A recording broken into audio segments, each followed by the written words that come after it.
Bonjour à toutes, je suis ravie de vous retrouver aujourd'hui pour répondre à un tag. Donc c'est une vidéo qui se fera en collaboration avec 3 autres youtubeuses qui donnent également des conseils d'écrivain.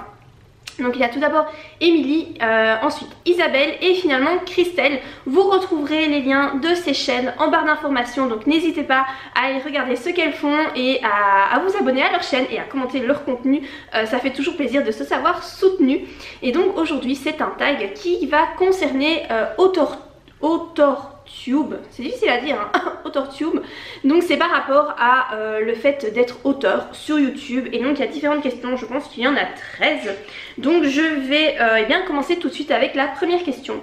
Comment avez-vous entendu parler de la communauté AuthorTube? En fait j'en ai pas forcément entendu parler. Voilà, moi je suis sur YouTube depuis je sais pas, 3 non, plus que 3 ans, 4 ans, je sais même plus en fait. Donc je pense que je suis arrivée bien avant voilà, ce terme, enfin voilà, je ne sais même pas quand est-ce qu'il est apparu. J'ai finalement entendu parler de ce terme comme ça sur Facebook je crois, un beau jour par hasard. Mais j'avoue que je me suis pas plus renseignée que ça. J'ai compris que ça concernait les écrivains qui font des vidéos sur YouTube. Et voilà, je trouve ça cool qu'il y ait une communauté comme ça par rapport à ça. Je sais qu'on n'est pas beaucoup, surtout voilà, du côté francophone hein, on n'est pas énormément. Et je pense surtout des femmes hein, on n'est pas beaucoup, donc c'est plutôt cool. N'hésitez pas à nous suivre toutes hein, voilà, ça fait plaisir.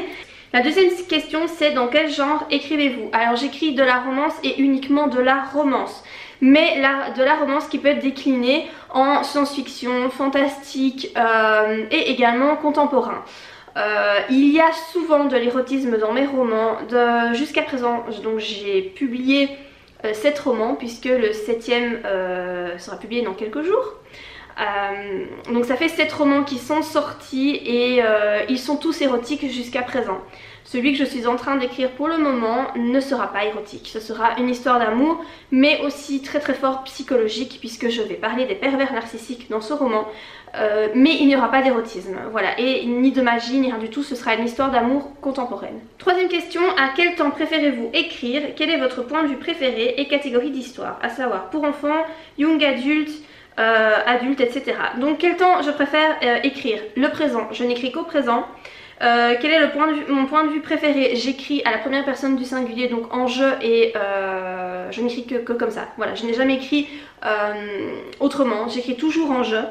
Et ma catégorie d'histoire, donc ce sont des histoires pour adultes et uniquement pour adultes. Et vu qu'ils sont érotiques, que mes histoires sont érotiques en général, et bien c'est pas pour les moins de 16 ans, voilà. Alors quatrième question, êtes-vous un plotteur, pantseur ou plantseur? Je ne sais pas ce que c'est et j'avoue que je n'ai pas lu les questions avant ce tag. Donc je ne sais pas ce que c'est. Voilà, j'ai aucune idée, je sais pas. Cinquième question, êtes-vous un auteur auto-édité, traditionnellement publié ou pas encore publié? Alors je suis traditionnellement publiée, donc ça fait 7 romans qui sont publiés en maison d'édition. Je fais partie de 3 maisons d'édition différentes et voilà, je n'ai jamais auto-publié de livre, je ne sais même pas comment ça fonctionne et voilà. Alors la 6e question, par quelle maison d'édition, agent littéraire ou imprimeur êtes-vous représenté ou utilisez-vous? Et si vous n'êtes pas encore publié, quelle serait votre maison d'édition ou agent littéraire rêvé? Alors agent littéraire, il faut savoir que dans nos pays, donc France, Belgique, etc. C'est pas quelque chose qui se fait en règle générale. Disons que c'est plutôt l'agent littéraire qui va aller vous chercher plutôt que vous qui alliez démarcher un agent littéraire. C'est plutôt comme ça que ça se passe. Donc du coup moi je n'ai pas d'agent littéraire, même si quelqu'un se propose je veux bien. Mais je pense que je n'ai pas encore assez de succès pour ça. Mais voilà, un jour je pense que ça arrivera, enfin, j'espère en tout cas fortement. Et sinon je suis publiée donc dans 3 maisons d'édition. Donc la toute dernière en date c'est BMR Édition qui fait partie du groupe Hachette. Il y a Lips & Roll Édition, donc chez eux 4 romans sont parus. Et finalement la maison d'édition Rainbow, mais en fait Rainbow n'existe plus en tant que telle. La maison d'édition a été rattachée à la maison d'édition Bookmark. Donc voilà, maintenant Rainbow est une collection de la maison d'édition Bookmark. Alors, 7ème question, quel genre de vidéo AutorTube peut-on s'attendre à trouver sur votre chaîne? Donc moi vous retrouvez principalement des vidéos conseils d'écrivain, donc des vidéos qui ont pour but de vous aider à écrire, voilà, vous donner vraiment des conseils pour vous améliorer pour la rédaction de vos romans. Il y a également des chroniques littéraires sur ma chaîne et puis finalement les vidéos blabla, je les appelle comme ça parce que voilà, ce sont des vidéos dans lesquelles je parle un petit peu de tout, pas forcément de tout ce qui est écrivain. Quand même la plupart du temps il y a au moins un thème sur l'écriture dans mes vidéos blabla. Ce sont des vidéos qui sont plus longues, en général elles font presque 30 minutes et voilà, ce sont des vidéos vraiment sur la vie quotidienne. Je vous parle un peu de tout, même de jouets pour enfants, voilà, des derniers achats que j'ai pu faire en décoration, des petits voyages que je fais, etc. C'est vraiment un fourre-tout qui sert en fait à déjà faire en sorte que vous appreniez à mieux me connaître, puisque je vous fais un peu rentrer dans mon quotidien et voilà, ça me permet de parler avec vous de plein de choses, de réagir à des commentaires que je reçois sans faire des vidéos vraiment voilà, sur un thème particulier. Alors 8ème question, quand avez-vous commencé à écrire? Alors j'ai commencé en 2014 après la naissance de ma fille. Ma fille est née en 2013 et donc moi j'ai commencé, je crois que c'était même en septembre 2014.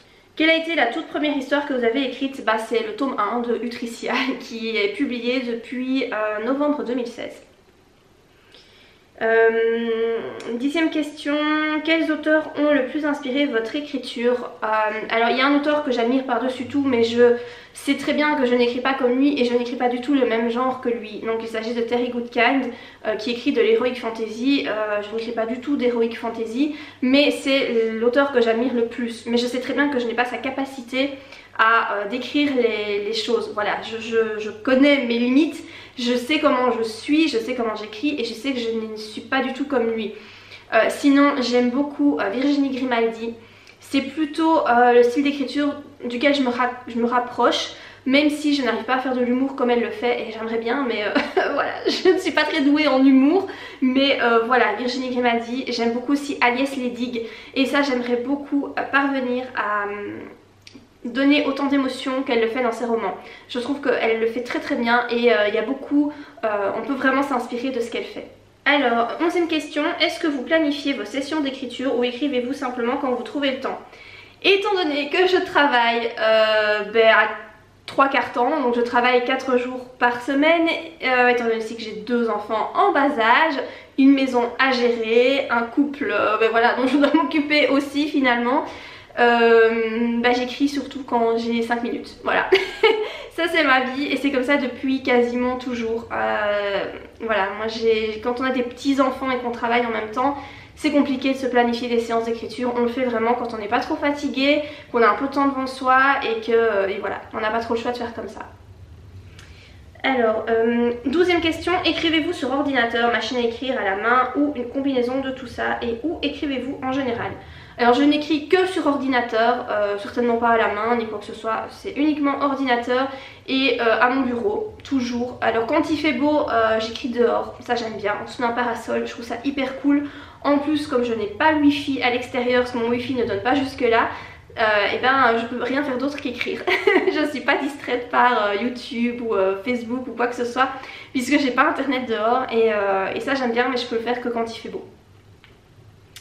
Alors 13ème question, qu'espérez-vous ou qu'attendez-vous le plus maintenant que vous faites partie de la communauté AutorTube? Rien de particulier, on va dire que moi je fais mon petit bonhomme de chemin depuis déjà pas mal de temps. Je ne savais pas que tout ça existait à côté, je suis assez solitaire moi. Je suis quelqu'un de très solitaire qui fait mon truc dans mon coin et c'est vrai que je me mêle pas trop aux autres. C'est pas dans mon tempérament, voilà, moi je fais vraiment mon truc de mon côté et j'avance en fait de mon côté, j'avance à mon rythme et voilà. Après maintenant que j'ai découvert qu'il y a d'autres personnes qui font ça aussi, surtout des femmes, c'est vrai que je trouve ça sympa de faire des vidéos en collaboration comme par exemple celle-ci. Ce que j'aimerais bien faire aussi à un moment donné, c'est peut-être faire des vidéos mais carrément avec la personne quoi, à côte à côte. Ça je trouve que ça pourrait être vraiment super cool, mais le souci c'est que moi je vis pas en France, je vis en Belgique, il y a pas grand monde voilà, sur YouTube qui vit en Belgique, donc c'est compliqué. Voilà, il faut pouvoir se déplacer assez facilement. Moi j'ai pas du tout cette possibilité là puisque j'ai 2 enfants en bas âge dont je m'occupe à temps plein et puis ça demande aussi de l'argent et j'ai pas vraiment d'argent pour ça non plus. Du coup voilà, à un moment donné ça se fera peut-être, mais sinon voilà, vraiment les collaborations c'est vrai que j'aimerais bien en faire de plus en plus parce que je trouve ça cool, mais sinon j'attends rien de, voilà, de particulier. Donc voilà, j'espère que ce petit tag vous aura plu. N'hésitez pas à commenter tout ce que j'ai dit en commentaire. Si la vidéo vous a plu, hein, n'oubliez pas de la liker, hein, comme d'habitude. Et moi je vous dis à très bientôt pour de prochaines vidéos. Bye!